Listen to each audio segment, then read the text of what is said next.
Quand on construit, au moment où on transmet cet acte de patrimoine, on transmet ce qu'on considère du passé, ce qu'on transmet comme patrimoine, nos habitudes, nos patrimoines bâtis, nos connaissances et tout ce que le patrimoine raconte avec ses matériaux, matières, produits, équipements. Si on a pensé à évoquer ces thématiques cette année pendant cette nouvelle saison culturelle, c'est parce que le bâtiment est globalement un tout qu'on doit protéger, qu'on doit conserver, qu'on doit restaurer et surtout aujourd'hui qu'on doit rénover pour que ça reste toujours du patrimoine bâti et qu'on transmet de génération en génération. Dans le cadre de cette exposition, je souhaite quand même, avant de commencer, remercier l'équipe du CAU du Var pour leur confiance, pour justement de m'avoir missionné justement pour cette mission de commissaire d'expo, qui a été initiée par l'établissement d'un mini-guide aussi sur le réemploi et l'architecture, qui va sortir bientôt, qui sera mise en ligne en début de la semaine prochaine, et par la suite pour cette exposition. Donc sans plus attendre, je vais présenter un peu du coup le parcours du déchet à la ressource. Donc c'est un parcours que je chemine au fur et à mesure de 3 ans de recherche doctorale, justement pour initier le sujet et pour pouvoir acquérir des expertises sur ces pratiques-là, que ce soit les pratiques de prévention de déchets, de réemploi, de réutilisation, etc. Donc j'établis dans ce cadre-là une recherche doctorale depuis novembre 2020 sur le sujet. Donc revenons un peu sur l'histoire de ce parcours entre recherche et action. Donc moi j'avais commencé par un master spécialisé en recherche, architecture et sobriété à l'ENSA Marseille, sous la direction de Jean-Marc Huguen, l'écrivain de l'ouvrage La poubelle et l'architecte.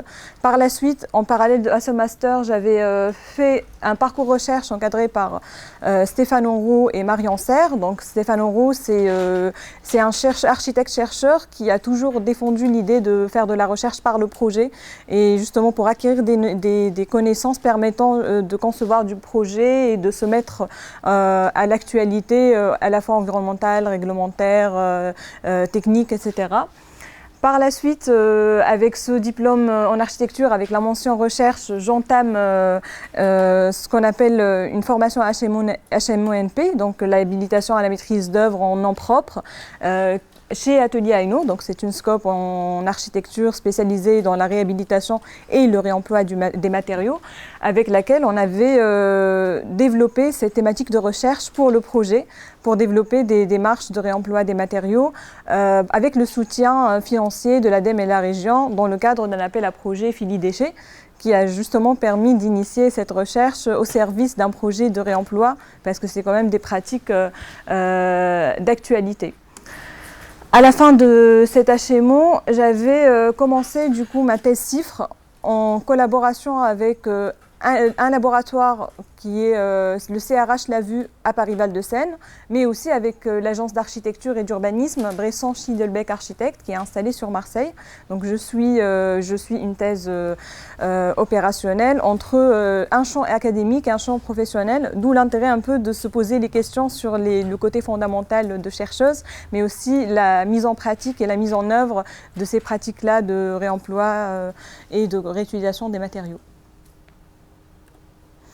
Donc j'avais rédigé du coup un mémoire de HMO qui portait sur la recherche et l'innovation comme stratégie pour la pratique de la profession, et c'est ce mémoire qui m'a laissé se poser des questions par rapport à la pratique d'architecte aujourd'hui et comment on peut avec la recherche améliorer nos manières de faire et suivre un peu les actualités environnementales, mais aussi comment transmettre des savoir-faire par la recherche, parce qu'en fait les savoir-faire on les perd avec les temps. Si on ne laisse pas de traces, on peut perdre les savoir-faire, ce qui s'est passé déjà entre la période de l'Antiquité où on a déjà commencé à faire du réemploi et le réemploi qu'on fait aujourd'hui avec pas de données, pas de savoir-faire qui ont été transmises depuis l'époque. Les déchets du BTP, on le sait très bien, c'est quand même un sujet très d'actualité avec tout ce qui se passe en termes d'économie de ressources, tous les défis du changement climatique, mais aussi toutes les questions de construction, déconstruction, qu'est-ce que ça peut rapporter comme matière. Et aujourd'hui, on sait qu'à certains moments, on ne peut pas continuer à faire comme ce qu'on a fait jusque-là. On ne peut pas continuer à construire sans penser à l'existant, aux matériaux qu'on a sous les mains et dans nos territoires qui sont disponibles et pour lesquels on peut vraiment les réutiliser pour construire, voire rénover les bâtiments existants, ce qui est toujours encore mieux.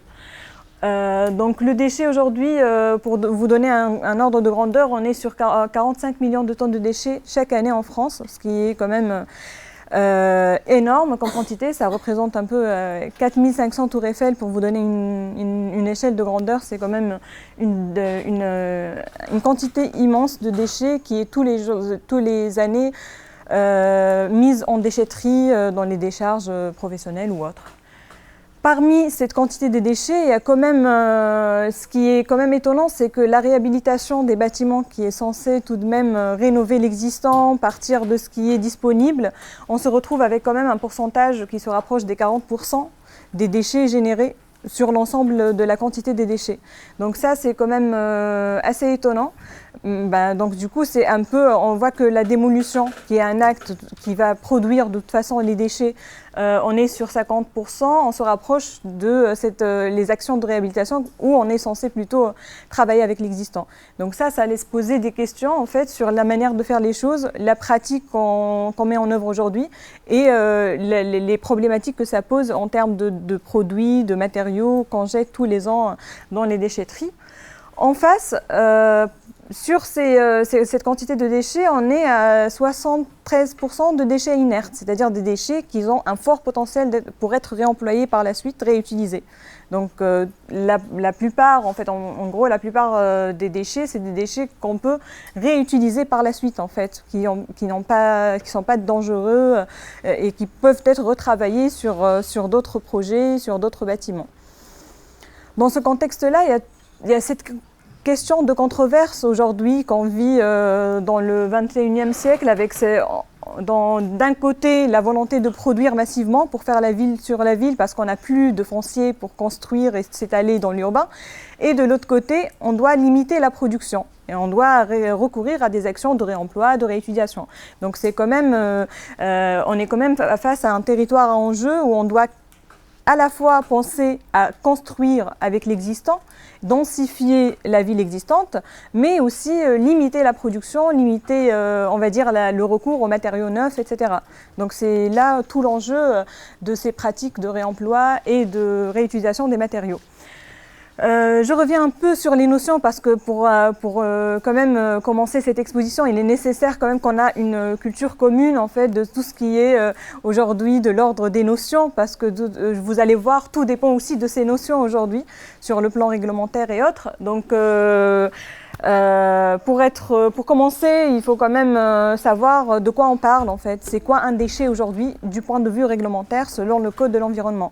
Aujourd'hui, le déchet, c'est défini comme toute substance ou tout objet, ou plus généralement tout bien meuble dont le détenteur se défait ou dont il a l'intention ou l'obligation de se défaire. C'est-à-dire au moment où le propriétaire des déchets, en tant que, pour le projet architectural, ça va être le maître d'ouvrage, au moment où il décide de s'en défaire d'un objet, d'un matériau, il est considéré comme déchet du point de vue réglementaire.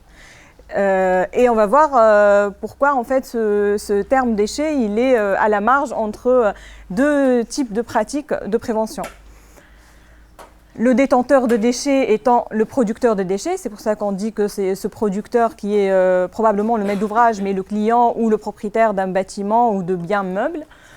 Et les déchets du BTP, bien sûr, c'est tout ce qui est déchets générés par ces actions de construction, de démolition ou de rénovation, réhabilitation significative, etc. Donc, ce qu'on conclut par là, c'est que les déchets, c'est une responsabilité aujourd'hui de celui qui les détient, c'est-à-dire le maître d'ouvrage, mais aussi c'est une responsabilité pour tous les acteurs du projet, parce qu'on part du principe que le projet architectural, c'est tout un processus en fait, et qu'on est face à un corps d'acteurs qui doit être responsabilisé sur la question pour pouvoir justement trouver une manière d'aller au-delà d'un simple regard sur l'existant pour aller plus loin et voir qu'est-ce qu'on peut récupérer ou pas de ces matériaux, produits, équipements existants.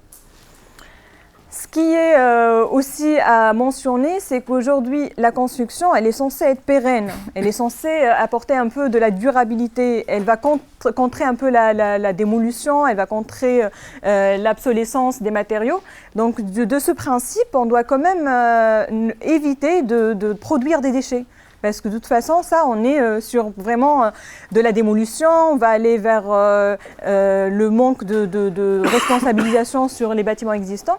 Et donc, on va atteindre un peu la solidité de l'existant. Donc, la construction en soi, par définition, c'est une action qui doit permettre de réutiliser l'existant. En tout cas, de pérenniser les bâtiments qui sont déjà là, en priorité.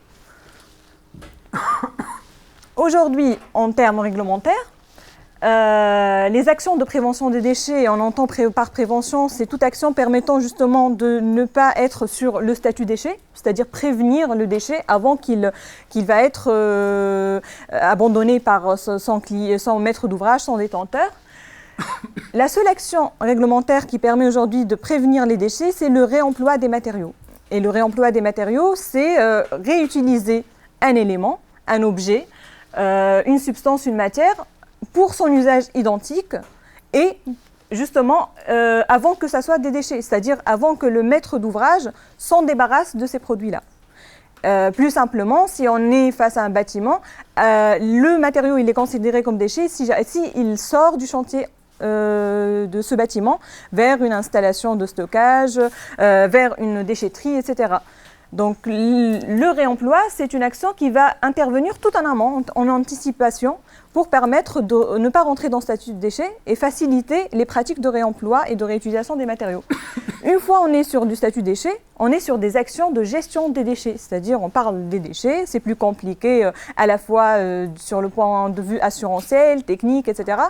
Et donc on parle d'actions de réutilisation. Donc la réutilisation, c'est plus partir de ces éléments qui sont devenus déchets pour en faire d'autres usages. C'est-à-dire, par exemple, on est sur une porte, on va la réutiliser pour qu'elle devienne une table. À ce moment-là, on est sur de la réutilisation. On n'est plus sur du réemploi du point de vue réglementaire. Après, par la suite, vient le recyclage, qui est une action quand même qui demande de valorisation, qui demande d'apport énergétique, qui demande de l'apport industriel pour faire des matériaux, pour les permettre une seconde vie, mais avec des processus plus compliqués que les actions qu'on a citées tout à l'heure. Et en dernier recours, la valorisation. Donc c'est le moment où, avec ces produits, matériaux et déchets, on va les préparer à être revalorisés autrement, dans le cadre d'autres projets, mais ça reste quand même un dernier recours, on va dire, sur ces étapes d'action de gestion des déchets. Donc moi, je définis plus simplement le déchet, parce qu'en fait, je pars du principe que le déchet, c'est nous qui donnons la définition de ce qui est considéré comme déchet, du moment où on change le regard sur notre matière, sur nos matériaux, nos produits. Et que la définition réglementaire, elle est assez limitative par rapport à ce que le matériau peut avoir comme usage. Et donc moi, je pars plutôt sur la définition des déchets qui est plus en lien avec l'usage, on va dire. Et pour moi, le déchet, il est défini par la possibilité d'avoir un usage ultérieur ou pas, et non pas par l'action du détenteur de s'en défaire ou pas. Donc c'est tout ça, c'est toute la subtilité en fait d'avoir une définition qui permet justement de se rendre compte des usages possibles qu'on a envers des matériaux qui sont à disposition.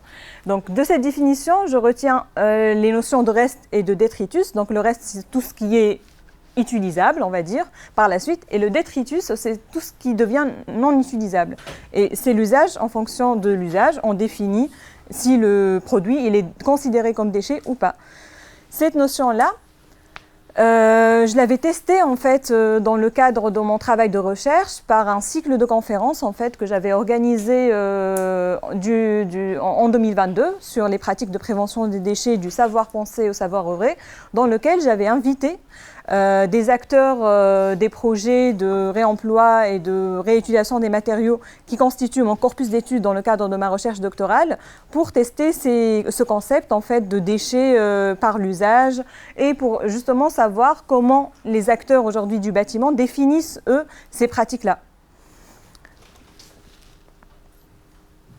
Et ce que j'ai retenu aujourd'hui, c'est que les acteurs du bâtiment les acteurs du bâtiment et les acteurs de construction en général, ils ont une autre définition du réemploi qui n'est pas du tout celle de la réglementation et qui sont plutôt vers des définitions plus ouvertes, qui s'étendent vers des nouveaux usages, vers l'utilisation d'un sens à la fois de usage unique mais aussi par un nouveau usage pour dire aussi toute action qui permet de mener une prévention des déchets qui sont là. La notion de ressource aujourd'hui, elle est intéressante aussi parce qu'il faut quand même comprendre que la ressource aujourd'hui, c'est tout ce qu'on peut tirer en fait d'un élément qui est là, qui est devant nous. Et bien évidemment, pour moi, c'est aussi la possibilité de tirer parti de tout ce qui existe sur le bâtiment en tant que patrimoine, avec ses matériaux et avec toute l'histoire qu'il raconte à travers ses produits. Donc à partir de là, je passe du réemploi, qui est cette définition réglementaire, à un concept plus large, qui est le réusage, qui pour moi est à la frontière ou à une conclusion par rapport à cette réglementation ou définition réglementaire qui est assez restreinte et limitative et par rapport à tout ce qui est réemploi défini par les acteurs qui permet justement de donner une deuxième vie, une opportunité, une autre manière de voir les choses. Et donc plutôt, pour moi, le réusage, c'est plus une action de prévention des déchets, mais tout un processus qui permet de voir autrement les matériaux qui constituent nos patrimoines architecturaux aujourd'hui. Donc le réusage, je le définis comme toute opération permettant l'usage durable de la ressource, c'est-à-dire qu'on est face à un passage du déchet à la ressource, avec ces nouvelles pratiques de conception architecturale, avec le fait de donner du sens à la ressource en tant que processus. Et cette notion, elle permet de dépasser l'aval du projet architectural vers une pensée en amont, parce qu'on va anticiper cette réflexion sur les ressources pour penser à qu'est-ce qu'on peut faire tout en amont du projet dès la phase programmation, pour pouvoir sauvegarder ce qui existe, collecter les informations sur les matériaux qu'on a sur les bâtiments existants pour les retravailler et les intégrer dans les bâtiments futurs. Donc comment un peu à la fois analyser un peu le passé pour savoir comment ce bâtiment a été construit, de quelle manière, avec quel type d'assemblage, et aussi accompagner un peu le présent avec le fait d'avoir quand même des méthodologies de faire, des savoir-faire locaux, etc. Et anticiper le futur sur le fait de ne pas construire d'une manière avec des matériaux qui pourront être par la suite, qui peuvent rentrer dans le statut déchet du fait qu'ils n'ont pas des assemblages adéquats à une dépose soigneuse pour un retravail par la suite ou un reconditionnement par la suite. Donc l'idée, c'est de dire que cette notion de réusage, ce n'est pas une action, mais plutôt une pratique architecturale, une manière de voir et de regarder les ressources existantes aujourd'hui, qui est transportable de cette notion de réemploi et qui permet justement d'ouvrir le champ de possibles et d'élargir notre regard sur ce qui existe.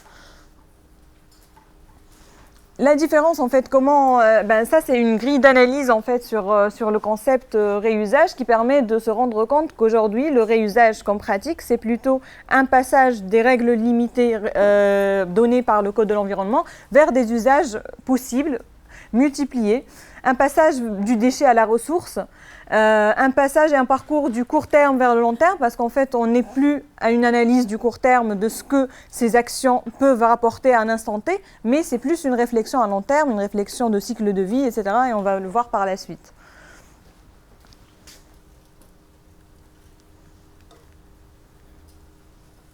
La pratique du réusage, aujourd'hui, ça nous incite à repenser nos pratiques opérationnelles, c'est-à-dire quel processus de projet on va entamer quand on est face à un objectif, une démarche, un programme, comment on va penser un peu la pratique, comment on va penser le projet pour que ça soit un processus global au lieu d'être sur une simple action de prévention.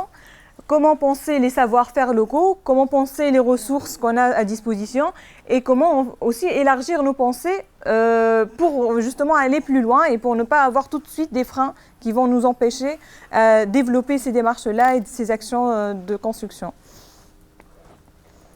Aussi, ça nous permet de réfléchir aux temporalités supplémentaires que ça peut engendrer, c'est-à-dire aujourd'hui sur les actions du réemploi, du fait qu'on a perdu des savoir-faire qu'on a acquis par ailleurs, on se retrouve à repenser les choses du zéro alors qu'il y en a quand même des acquis, qu'on doit s'inspirer de tout ce qu'on a pu faire dans le passé sur ces actions-là, tout ce qu'on a pu faire sur les bâtiments patrimoniaux pour les réhabiliter, parce qu'on a quand même pas mal de codes en fait, techniques, assurantiels, etc., sur lesquels on peut retravailler pour justement aller plus loin et penser le long terme, penser la pérennité de ce processus au lieu de penser l'instant T. C'est-à-dire que dire que ce qu'on a perdu par le passé, on ne va pas se retrouver aujourd'hui à acquérir pendant des années des compétences, des savoir-faire, des manières de faire, qu'on va se retrouver à les perdre par la suite si on ne laisse pas des traces, si on ne pérennise pas ces processus-là, si on n'essaye pas de constituer des savoir-faire collectifs et de repenser ensemble les questions. Et c'est pour ça qu'on est là ce soir. Pour en savoir plus, vous pouvez aussi consulter différents articles que j'avais rédigés sur la question, en fait, du rapport entre le réusage et la pratique architecturale et comment ça peut faire évoluer nos manières de faire aujourd'hui, de construire et surtout de rénover l'existant.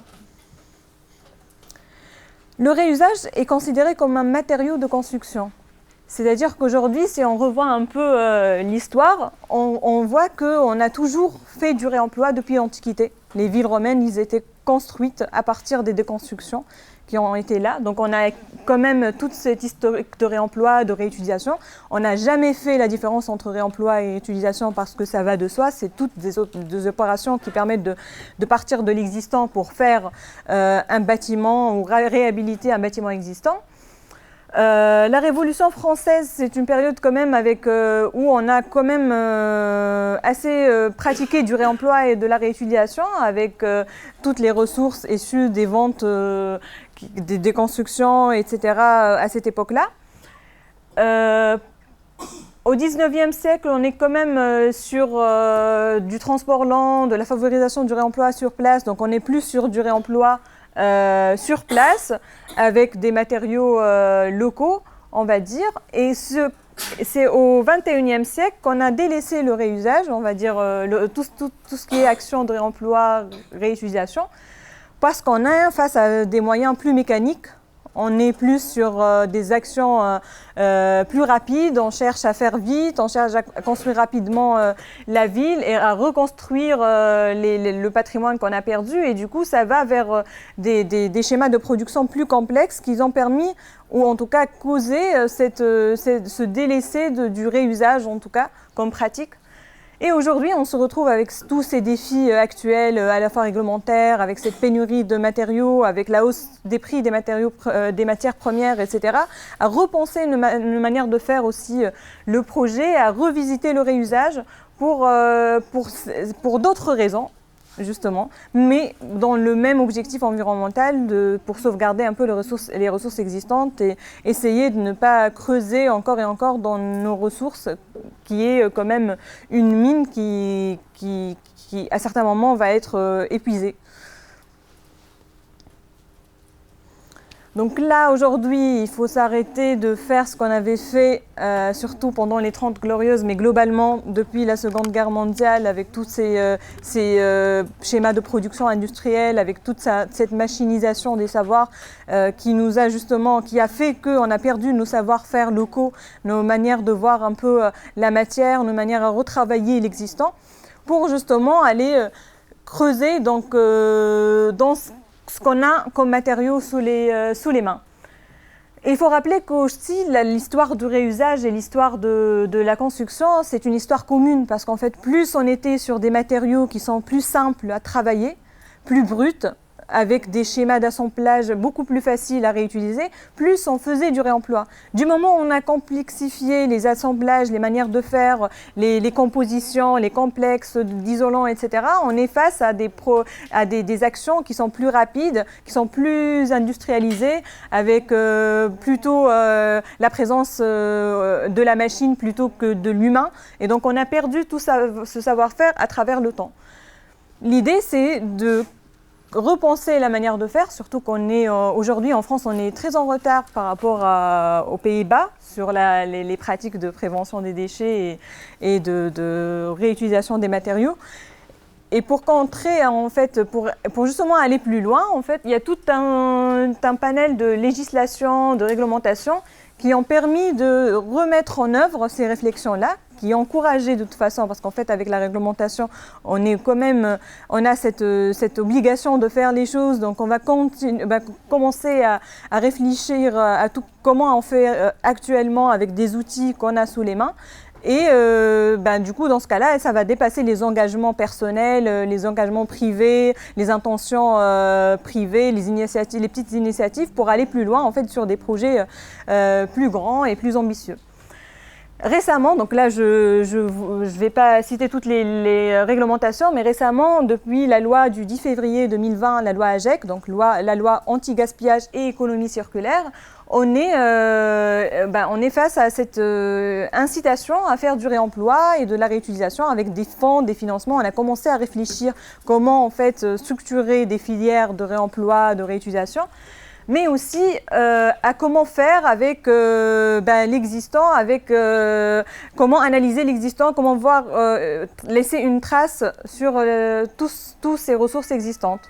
En 2023, récemment en juillet, du coup, il y a un arrêté qui est sorti avec une obligation des maîtres d'ouvrage publics et privés. Bon, là, j'ai mis public parce qu'en fait, il y a quand même la notion public et privé qui est encore en négociation, mais récemment aussi, les acteurs privés, ils sont obligés de réaliser un diagnostic PMED, c'est-à-dire diagnostic produits, équipements, matériaux, déchets, qui va permettre d'identifier les matériaux existants sur site et les caractériser en dimension, en quantité, etc., pour les intégrer dans des projets par la suite.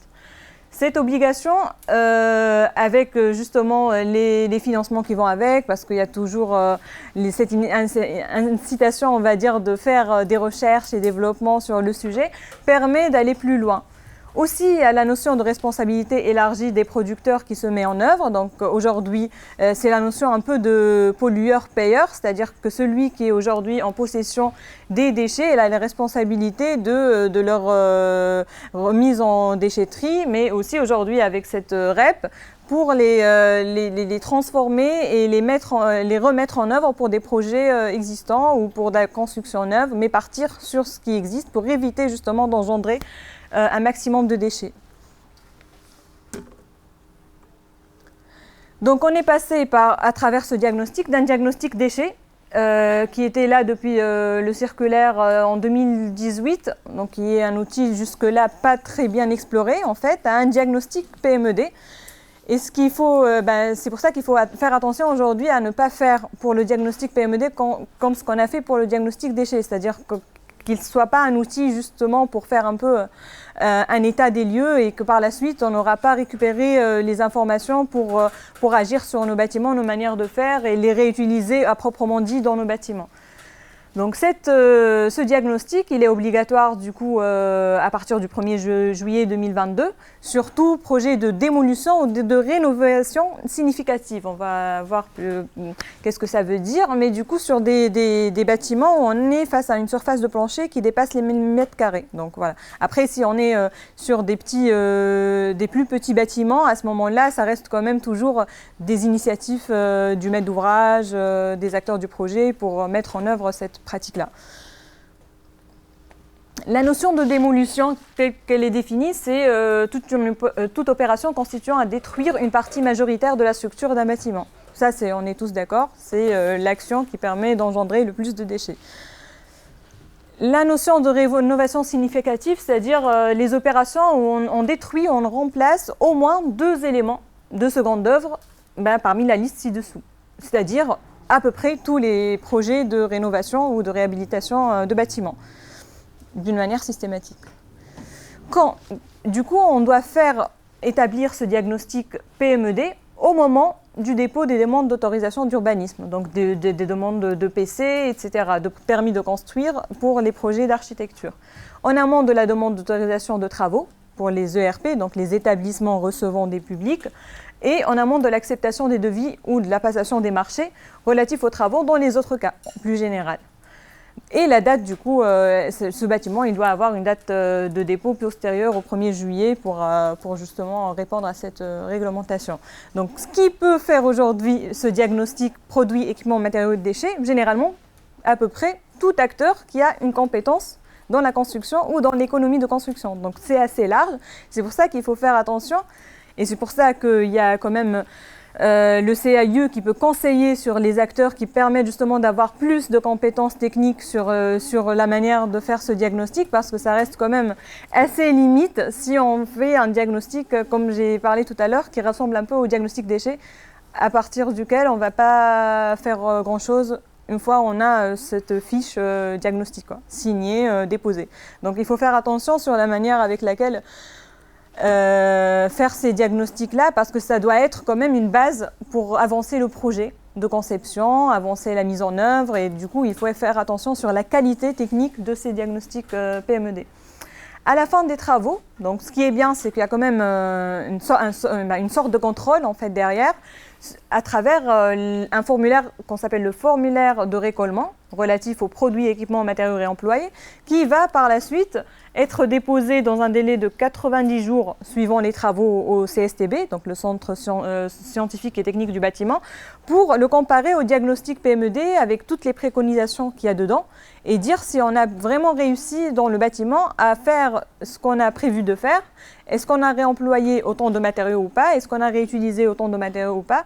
Pour quelles raisons? Et avoir cette traçabilité-là qui permet justement d'avoir une idée sur ce qui a été fait et comment. Donc ça, c'est intéressant sur la question de pérennité et de traçabilité. Donc le diagnostic, il va ressembler un peu à ça. Donc c'est un tableau, un inventaire avec l'identification un peu de tous les matériaux qu'on récupère sur site, avec les photos, les quantités, les dimensions, les masses, les localisations et surtout la partie qu'est-ce qu'on va faire avec ces matériaux? Est-ce qu'on va les réemployer, les réutiliser? Est-ce qu'on va les mettre dans des déchetteries et de quelle manière? Avec quel acteur? Les pratiques, depuis, ils sont évoluées, donc on voit qu'il y a quand même pas mal de maîtres d'ouvrage qui s'y mettent. Aussi, il y a des politiques publiques et privées, il y a pas mal de programmes de recherche, notamment le programme de recherche européen FCR-BE qui va, lui, préconiser des méthodes de faire avec 36 fiches matériaux qui vont expliquer par matériau la manière de faire, la manière de déposer, la manière de reconditionner ces matériaux pour les réutiliser et les remettre en œuvre dans des projets. Donc ça crée un champ de coopération aux acteurs, et donc l'idée c'est d'étudier cette pratique de réusage en tant que pratique opérationnelle qui permet à la fois de lever les freins techniques, réglementaires et économiques liés à la pratique du réemploi, parce que le réemploi en soi c'est très limité, mais aussi étudier les temporalités supplémentaires et communiquer et valoriser ces pratiques pour les pérenniser dans le temps et en retenir des leçons à partir desquelles on peut travailler par la suite sur les projets. Donc moi, dans le cadre de ma recherche, j'explore le territoire français principalement avec des opérations de recherche exploratoire sur des projets sur le territoire français que je cite par là. Donc il y a la Grande Halle de Colombelles, la caserne de Reuilly, circuit court, plateforme des courriers à Nice, le projet Helios et 2 projets de recherche expérimentale dans le cadre de ma thèse CIFRE en agence d'architecture, qui sont l'espace culturel à Bourg-Bel-Air et un projet de tiers-lieu à Avignon, donc qui permet justement de voir comment on réemploie déjà les lieux vacants en fait, et comment on fait ce processus de projet pour occuper temporairement ces lieux qui sont disponibles avec un foncier disponible qui est pour remettre des usages dedans. Donc là, l'intérêt de ces projets, c'est que c'est des échelles de projets différentes, en fait, avec une idée de grandeur qui est quand même assez importante, avec un rôle d'architecte à chaque fois et de mission assez différent, entre de la maîtrise d'œuvre, de l'assistance à la maîtrise d'ouvrage, de la programmation, et avec des programmes de construction différents, des actions différentes entre la construction, la démolution, la construction neuve, la réhabilitation, etc. Donc l'intérêt, c'est de voir par type d'opération comment cette pratique va permettre de donner des leçons, on va dire, pour une pratique de réusage qui va être pérenne dans le temps.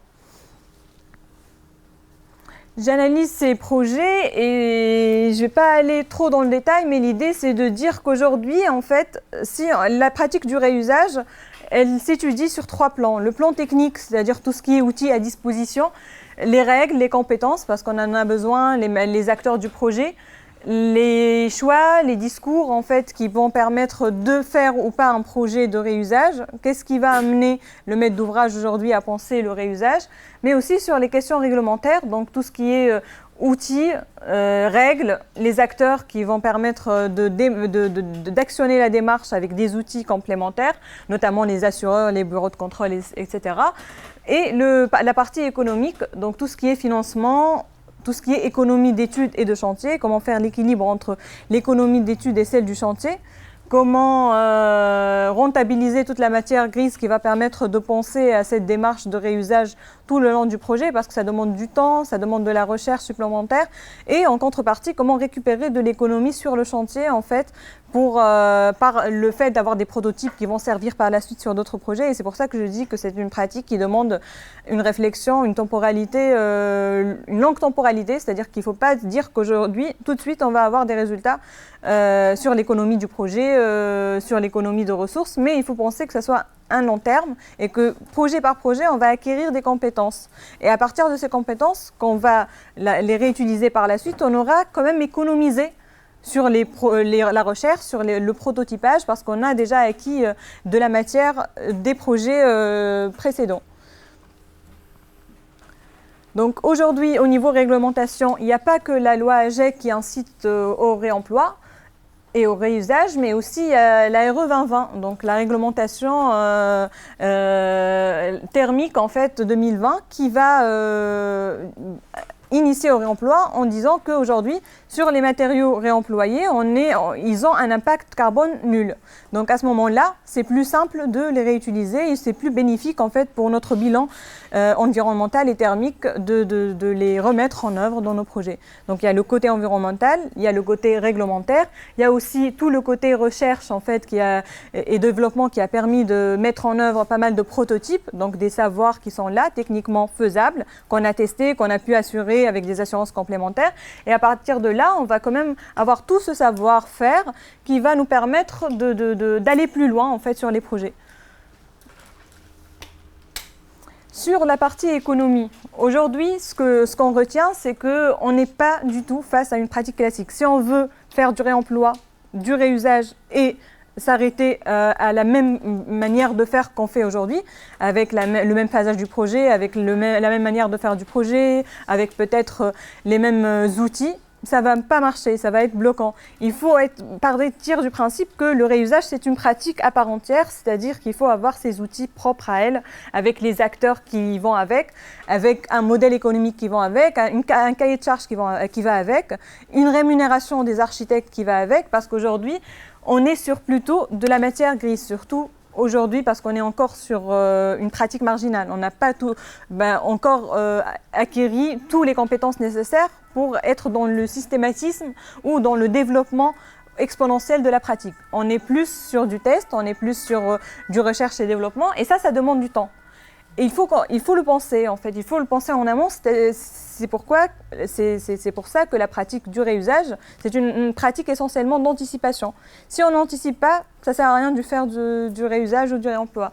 Il faut vraiment penser aussi aux contreparties, c'est-à-dire, par exemple, comparer le moins-value qu'on peut avoir sur la fourniture en matière de réemploi par rapport aux plus-values sur la mise en œuvre en fait. Donc il faut vraiment avoir cette échelle de grandeur, de compensation pour arriver à anticiper. Il faut aussi penser le maximum au flux tendu, c'est-à-dire que plus on réutilise le matériau sur chantier, sans avoir besoin d'aller plus loin, le transporter, etc., plus ça va être efficace.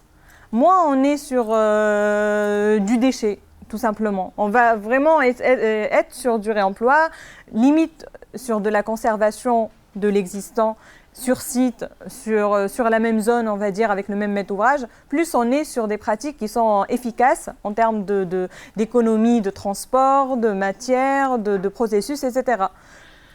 Aussi, il y a des alternatives au fait pour justement rentabiliser aujourd'hui, c'est essayer en tout cas de rentabiliser ces actions, c'est de faire ou de mener des chantiers participatifs, des chantiers en insertion, des chantiers pédagogiques on va dire, qui permettent justement de supporter les temporalités et les coûts supplémentaires liés à cette démarche qui est encore expérimentale. Donc on a des projets où on est allé chercher des écoles d'archi pour faire des workshops, pour assurer justement la phase chantier, pour ne pas avoir à payer des missions supplémentaires ou de la main-d'œuvre supplémentaire. Donc il y a quand même des méthodes qui sont en train de faire. Après, au fur et à mesure, on va acquérir des savoir-faire, on aura déjà des acteurs et des compétences qui peuvent directement nous aider et que ça soit plus soutenable économiquement, mais ça n'empêche qu'à l'heure d'aujourd'hui, il y a quand même des initiatives qui sont en train de se faire et qui sont intéressantes. Donc il faut toujours avoir en tête tous ces enjeux-là de matière grise et de comment en fait financer ces temporalités supplémentaires liées à cette action-là. La pratique du réusage est une pratique de recherche, d'anticipation. C'est un laboratoire en fait. Tout projet, il doit être considéré comme un laboratoire de recherche, en gros. C'est un lieu où on est en train de réfléchir au cas par cas à quelle action on va mettre en œuvre qui soit la plus vertueuse possible, la plus efficace possible et surtout qui va être transportée au cas pratique du bâtiment. C'est-à-dire qu'on ne va pas générer des méthodes universelles pour dire que on va faire le réemploi de la même manière partout. Sinon, ça ne va pas tenir la route parce qu'il y aura toujours des exceptions.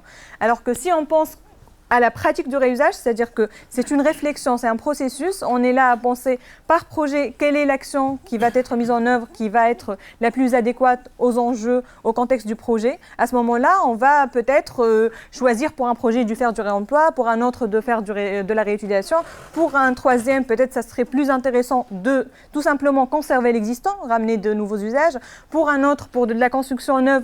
La réflexion intéressante, ça peut être justement de concevoir d'une manière à avoir un programme ouvert qui va accueillir n'importe quel type de programme, d'avoir des bâtiments possibles en tout, d'avoir des lieux où on est sur du terrain pour faire tout usage, pour développer un usage ou un autre. Donc c'est plus des manières de réfléchir à nos ressources actuelles, que ce soit à l'échelle du bâtiment, mais aussi à l'échelle de la matière, de se poser les bonnes questions avec du bon sens. Parce qu'il faut arrêter de dire, il y a une action qui est la plus vertueuse possible. En fait, c'est pas possible. Il faut toujours penser qu'il y a quand même cette hiérarchie, qu'on soit conscient qu'il y a quand même un panel d'actions qui est assez intéressant à mener, mais qui reste intéressant si on fonctionne au cas par cas.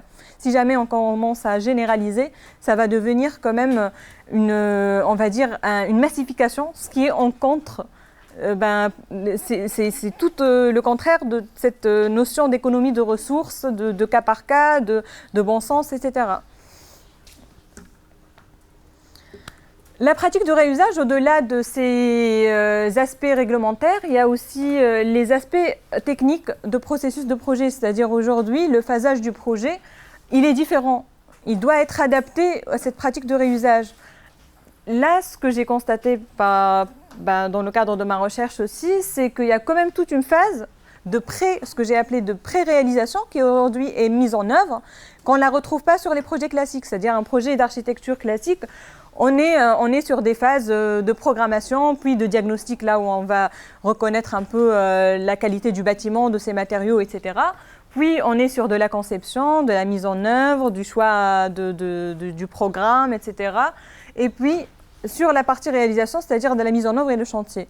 sur la pratique du réusage, il y a toute cette phase de pré-réalisation qui doit être prise en compte. C'est-à-dire c'est le moment où on va quand même identifier les prototypes, tester en fait les matériaux et savoir s'ils sont assurables ou pas assez rapidement.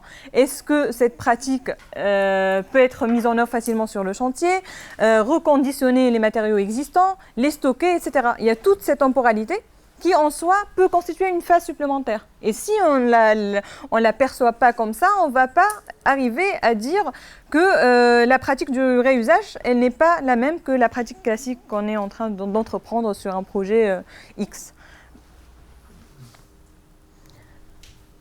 Donc face à ça, en plus des acteurs du projet, il y a les acteurs locaux et institutionnels qui interviennent sur ce processus du réusage.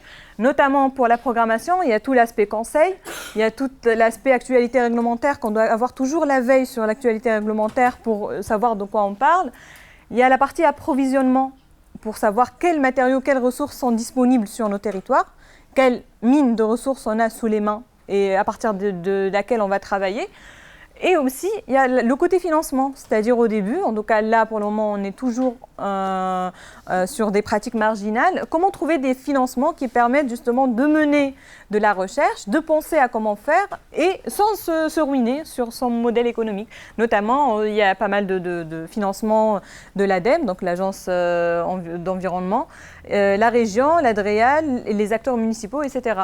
Sur la phase diagnostique, il y a toujours ce côté approvisionnement, avoir toujours la veille sur les plateformes de réemploi, les revendeurs des matériaux, les éco-organismes. Sur la partie conception, il faut quand même se donner le temps de chercher, de voir, de tester. C'est-à-dire qu'aujourd'hui, sur les pratiques de réusage, il y a pas mal de laboratoires de recherche qui testent des méthodes de faire, notamment sur la terre crue, les BTC, les blocs de terre crue et cuite qui ont été testés dans les laboratoires pour avoir des méthodologies, des outils pour la mise en œuvre par la suite. Et il y a la partie formation aussi qui est intéressante parce qu'aujourd'hui, il y a toute la partie formation parce que les savoir-faire, ça existe, mais il faut les transmettre entre les acteurs. Il y a quelques acteurs spécialisés, mais on n'a pas des milliers. Donc l'idée, c'est de se former entre nous. C'est-à-dire que le chantier, il sera quand même une école en soi qui permet de former les artisans entre eux, de former les entreprises entre elles. Et à ce moment-là, on va permettre de transmettre ce savoir-faire au fil des projets. Ça, c'est intéressant à mettre en œuvre dans le cadre du réusage. Les acteurs, donc il faut aussi dire que les acteurs du réusage, il y en a sur le territoire, en tout cas sur toute la France. Il y a quand même une cartographie des acteurs qui sont spécialisés et qui permettent de mettre en œuvre de l'économie locale et de travailler ensemble sur le sujet. Ils ne sont pas nombreux pour le moment, mais à force d'acquérir des compétences, des savoir-faire, ça va être de plus en plus étendu. Je ne sais pas si j'ai encore... Oui, voilà. Et donc, du coup, avant de conclure, je voulais quand même ouvrir sur la partie projet, programme, projet, cycle de vie. C'est-à-dire aujourd'hui, si on pense le réusage, il ne faut pas penser programme, il faut penser plutôt cycle de vie. Parce qu'en fait, déjà, si on part d'un programme défini, on est vraiment très contraint par des usages, par des manières de faire, par une échelle de projet, par un dessin de bâtiment qui est là, et qu'on ne peut pas facilement le détourner. Alors si on pense cycle de vie, ça va nous permettre d'aller plus loin justement sur les temporalités de projet et de dire qu'on n'est pas obligé d'avoir des résultats tout de suite, mais avoir des résultats de court terme vers le long terme, ça va générer un peu des bénéfices, mais c'est pour au fur et à mesure de faire les choses en fait. Il ne faut pas être pressé. Et si on veut vraiment que ça soit pérennisé par la suite, il faut vraiment prendre son temps. Il faut réfléchir à comment mener à bien ces actions-là. Et donc, du coup, c'est pour ça que là, je fais un peu une comparaison entre la pratique classique, les pratiques de réusage à court terme et à long terme. On voit que la pratique de réusage à court terme, on ne voit pas beaucoup de bénéfices parce qu'on est quand même... C'est vrai qu'on est sur la partie, on va dire, extraction, production, transport, on est bénéfique parce qu'on est sur des ressources existantes, mais en contrepartie, on va prolonger nos temps de faire du projet. Toute la partie mise en œuvre entre la phase programmation avec l'anticipation de réusage jusqu'à la phase pré-réalisation avec tout ce chantier que j'appelle préparatoire, on va étendre les temporalités du projet. Donc du coup, il n'y a quand même pas un équilibre si on pense au projet à l'instant T, c'est-à-dire en phase réception. Mais si jamais on pense comment pérenniser ces pratiques, comment ce bâtiment il va être peut-être réutilisable pour une deuxième fois, voire une troisième fois, parce qu'on a pensé que les matériaux ils sont assemblés d'une telle manière que c'est plus simple de les déposer, de les remettre en œuvre dans des prochains chantiers, soit parce qu'on a réutilisé des matériaux existants, donc du coup on a fait des bénéfices environnementaux, économiques à long terme, sur de l'entretien aussi, parce qu'il ne faut pas négliger sur ces pratiques de réusage la partie entretien du bâtiment, c'est-à-dire toute la partie exploitation où on vient entretenir des bâtiments. Ça, c'est aussi une étape qu'on doit aussi, pour laquelle on doit tenir du bénéfice à long terme. Donc l'idée, c'est de dire aujourd'hui qu'au lieu d'aller très vite sur des actions, on est sur un processus, une échelle de long terme, une idée de projet. Il faut se poser les questions tout en amont, avant même d'avoir pensé le programme, de dire on est face à un bâtiment, qu'est-ce qu'on va faire? Quelle est la meilleure situation d'économie de ressources? Quel est le meilleur plan, une stratégie? Quel scénario je peux étudier? Et à ce moment-là, on peut vraiment faire un choix qui soit le plus efficace possible et toujours penser qu'on ne doit pas avoir ces résultats à court terme et qu'après on se retrouve comme ce qui s'est passé pour le recyclage, parce pendant des années on a pensé que le recyclage c'est vraiment la solution, alors qu'on voit aujourd'hui qu'on ne sait même pas si ce qui est trié dans nos bennes il va vraiment être recyclé ou pas, quel taux de recyclage il y a derrière. Donc c'est vrai que si on ne veut pas arriver au même résultat, il ne faut pas faire vite, il faut vraiment prendre son temps, il faut penser long terme et surtout il faut penser que les ressources c'est un héritage, un patrimoine en soi. Et pourquoi pas penser tout bâtiment comme patrimoine à partir duquel on va savoir le conserver de la meilleure façon possible, en tout cas en construisant ensemble des solutions. Je vous remercie pour votre attention et je suis ouverte pour vos questions et vos échanges. Merci.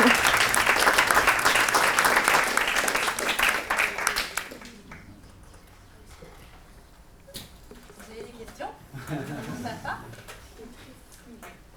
Précision, des remarques. Est-ce que tu peux revenir sur la notion d'anticipation dont tu as parlé et comment tu la mets en rapport avec la notion de projet? Dans le sens où tu vois, le projet est une forme d'anticipation parce que tu imagines des choses qui vont se réaliser peut-être, quand on parle d'objets ou de bâtiments, peut-être plusieurs mois ou plusieurs années plus tard. Et quand tu penses des choses en amont et qu'après tu te rends compte que peut-être que tel matériau ne sera plus disponible à ce moment-là, peut-être que je sais pas, les fenêtres que tu as récupérées, elles feront plus 80 de diamètre, mais elles feront de largeur, mais elles en feront peut-être 160. Comment ça modifie toute cette... Oui. En fait, l'anticipation, ce qui est intéressant, et j'en ai pas parlé parce que c'est vrai que voilà, je voulais faire un truc qui est assez synthétique pour de calpinage à ces dimensions de ressources, on va faire avec. Et à la limite, si on n'a pas de ressources, il ne faut pas prendre du risque d'aller plus loin. Il faut faire aussi avec des ressources locales, il faut peut-être conserver le maximum le bâtiment. Donc faire avec les choix qui sont le plus pratiques possible et sur lesquels on est plus sûr de faire du bénéfice environnemental et économique aussi. Parce qu'en fait, finalement, si, par exemple, on dépose des matériaux qu'on va stocker, on va dire qu'on va faire du réemploi, on va prendre des matériaux, on va les stocker dans une plateforme et derrière, on n'a pas des débouchés tout de suite, c'est-à-dire qu'on n'a rien fait finalement. Parce qu'on ne sait pas si ces matériaux stockés dans les plateformes, est-ce qu'ils ne vont pas finir par aller dans les déchetteries. Parce qu'à certains moments, on n'aura pas assez de foncier pour faire des plateformes et on n'a pas assez de surface de plateforme pour stocker des tonnes et des tonnes de ressources. Donc à ce moment-là, pour moi, c'est plus anticiper sur la manière de faire du projet. Donc voilà, j'espère que c'est clair. Donc du coup, la ressource est considérée comme la matière de création. C'est-à-dire que si je n'ai que de la terre crue, je suis obligé de penser mon projet à partir de cette matière-là. Donc, Tout à fait. constituer un diagnostic, c'est te donner des éléments de matière qui vont faire le dessin du projet. C'est-à-dire, tu ne vas pas dessiner le projet et voir la matière qui vient après. Tu vas partir de ces éléments ressources pour créer ton projet. Exactement. Et ça permet justement d'éviter de tomber dans l'erreur de dire on va quand même, on va peut-être à vouloir avoir des ressources, à vouloir stocker des ressources, on va peut-être privilégier des constructions à des réhabilitations. Parce qu'on va dire, on va déconstruire, mais derrière l'argument, ça serait de dire, bon, je vais réemployer, je ne sais pas combien de tonnes de matériaux derrière, en tout cas même pas réemploi, et je vais stocker des matériaux derrière pour dire que j'ai fait du réemploi. C'est-à-dire que j'ai stocké, bon voilà, c'est dans des plateformes de réemploi, mais je ne sais pas derrière comment ça va être mis en œuvre. Pour moi, c'est mieux de ne pas partir dans cette optique-là, mais dire quel usage, pourquoi, quel matériau qui est disponible, et ne pas faire des déposes pour faire des déposes, pour faire du réemploi, pour dire qu'on stocke autant. Donc en fait, de peur de faire justement cette démarche ou cette erreur qu'on a fait pour le recyclage tout simplement. De dire voilà, on trie, on ne sait pas si c'est recyclé ou pas. Si on stocke sans avoir des débouchés derrière, sans avoir vraiment la matière comme élément de base pour la construction, comme élément de pensée pour la conception, en ce moment-là, il n'y a aucune garantie que ça soit vertueux, en gros.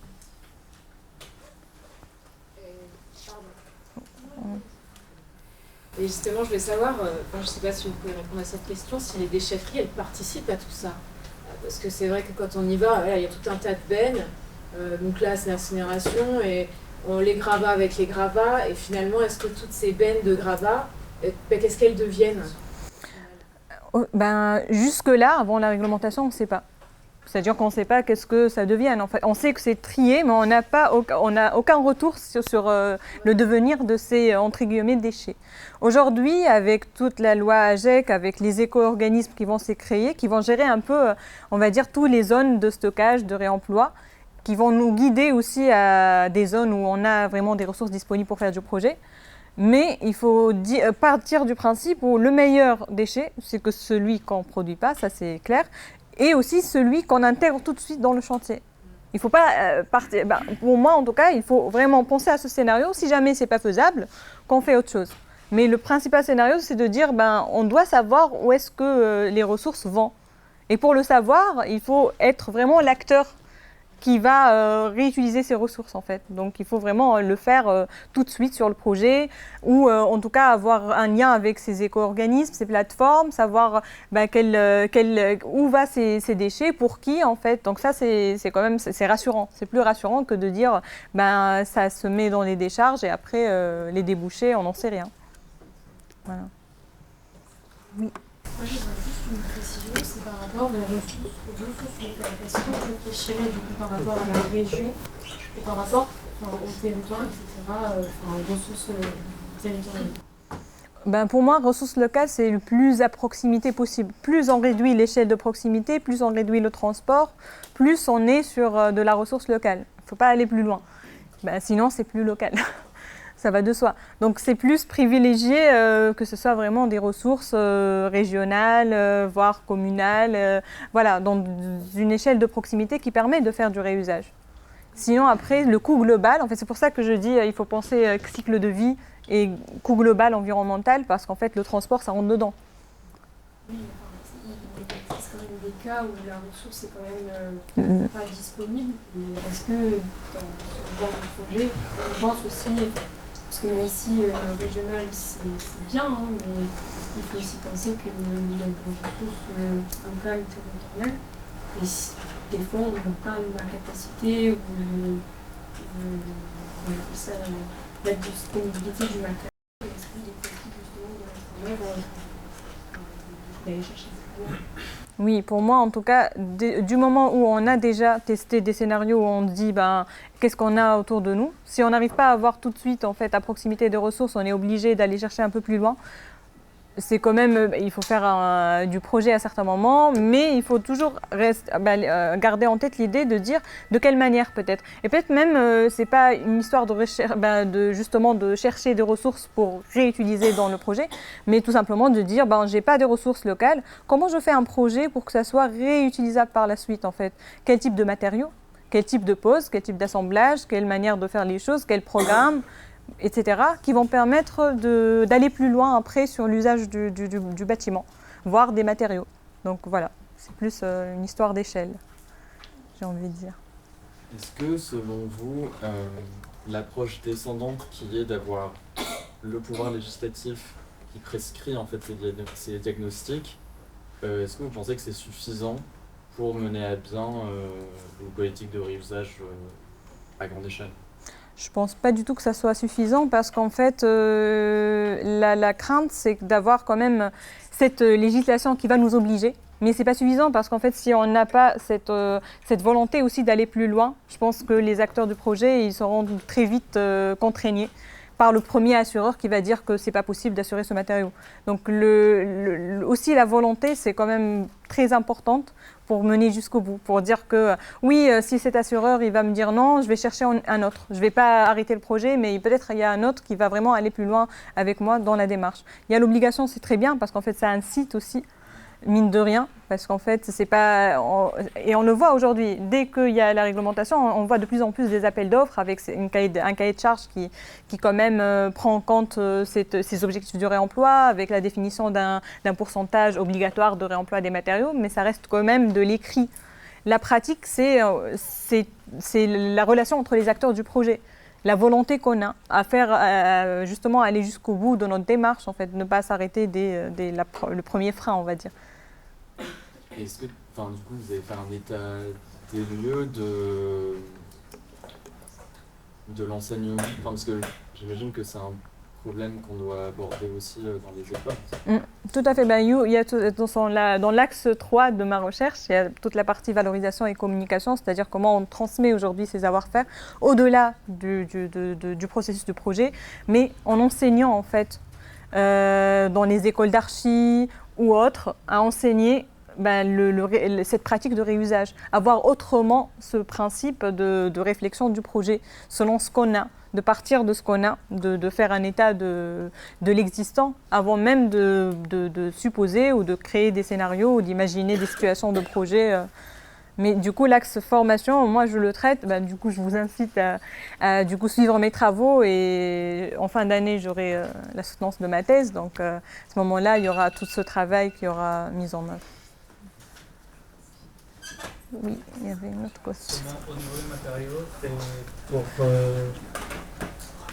tout ce principe de la réutilisation, est-ce qu'il y a, je ne sais pas si ça vient après l'anticipation, mais toute cette homogénéisation des tailles, d'assemblage et tout ce que vous remarquez, est-ce que ça c'est important de considérer aussi, ou comment vous pouvez le mettre en considération